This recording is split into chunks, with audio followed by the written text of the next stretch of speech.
Jesús dijo, me ha sido dado todo poder en el Padre, no como cetro de reyes, ni como juicio de espadas, sino como el más alto y omnipotente amor.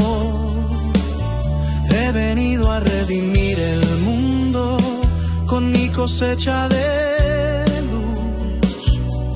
Lavo los pies a los humildes, ellos son los que viven en mí. El paraíso germina cuando los ojos se abren con fe, cuando el pan de mi amor se reparte con generosidad.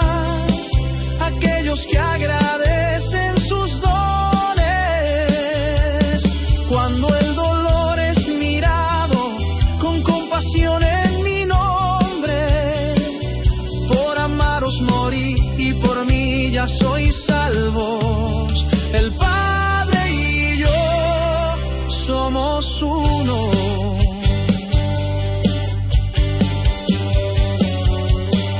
Yo desciendo a vosotros como hijo en el Espíritu.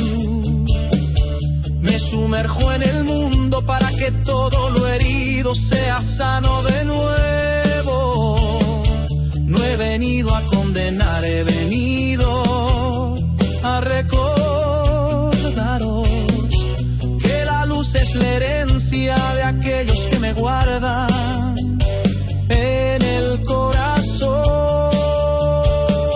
El paraíso germina cuando los ojos se abren con fe, cuando el pan de mi amor se reparte con generosidad.